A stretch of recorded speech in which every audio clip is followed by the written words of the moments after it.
Francis ജോർജും നിയമസഭയിലേക്ക് ഇടുക്കിയിൽ നിന്നും മത്സരിക്കാൻ സാധ്യത. ലക്ഷ്യം മന്ത്രിസ്ഥാനം. ഇടഞ്ഞ് മോൻസ് ജോസഫ്. വരുന്ന നിയമസഭാ തിരഞ്ഞെടുപ്പിൽ ഫ്രാൻസിസ് ജോർജ് നിയമസഭയിലേക്ക് മത്സരിച്ചേക്കുമെന്ന സൂചനകളാണ് പുറത്തുവരുന്നത്. ഇടുക്കി നിയമസഭാ സീറ്റിൽ നിന്നുമാകും ഫ്രാൻസിസ് ജോർജ് മത്സരിക്കുക. അടുത്ത നിയമസഭാ തിരഞ്ഞെടുപ്പിൽ PJ ജോസഫ് തൊടുപുഴയിൽ നിന്നും മത്സരിക്കാനുള്ള സാധ്യത കുറവാണ്. അവിടെ നിന്നും മത്സരിക്കുക ജോസഫിന്റെ മകൻ അപ്പു ജോൺ ജോസഫ് ആയിരിക്കും. UDF അധികാരത്തിലെത്തിയാൽ തങ്ങൾക്ക് ലഭിക്കാൻ പോകുന്ന മന്ത്രിസ്ഥാനം കൈക്കലാക്കുന്നതിനുള്ള നീക്കങ്ങളാണ് കടുത്തുരുത്തി MLA മോൻസ് ജോസഫ് നടത്തുന്നത്. എന്നാൽ തന്റെ മകനായ അപ്പുവിനെ ആ സ്ഥാനത്ത് അവരോധിക്കണമെന്നാണ് PJ ജോസഫ് ആഗ്രഹിക്കുന്നത്. അതിനുള്ള നീക്കങ്ങൾ അപ്പുവിനെ അനുകൂലിക്കുന്ന ജോസഫ് വിഭാഗം നേതാക്കൾ ആരംഭിച്ചു കഴിഞ്ഞു. എന്നാൽ പാർട്ടിയിലെ എക്സിക്യൂട്ടീവ് ചെയർമാനും മുൻ മന്ത്രിയുമായ മോൻസ് ജോസഫ് MLA പാർട്ടിക്ക് ലഭിക്കുന്ന മന്ത്രിസ്ഥാനം തനിക്ക് വേണമെന്ന ആവശ്യത്തിൽ ഉറച്ചു നിൽക്കുകയാണ്. പാർട്ടിയിൽ നിന്നും ഇതുവരെ ഒരു പഞ്ചായത്ത് മെമ്പർ പോലും ആകാത്ത അപ്പുവിനെ തന്നെ മറികടന്ന് മന്ത്രിയാകാൻ അനുവദിക്കില്ല എന്ന നിലപാടാണ് മോൻസിനുള്ളത്.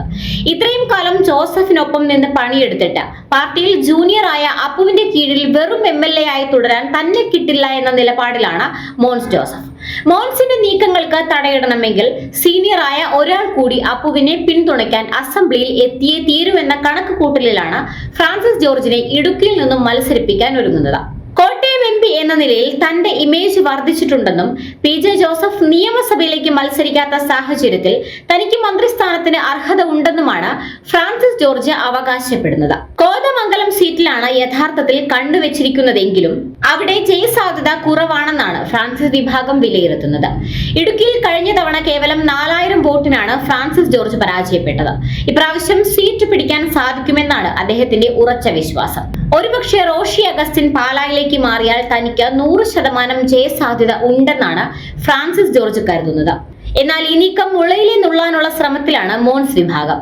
മോൻസിനെ മന്ത്രിയാക്കാതിരിക്കാനുള്ള ജോസഫിന്റെ തന്ത്രമായിട്ട് ഈ നീക്കത്തെ കണക്കാക്കുന്നവരും പാർട്ടിക്കുള്ളിലുണ്ട്.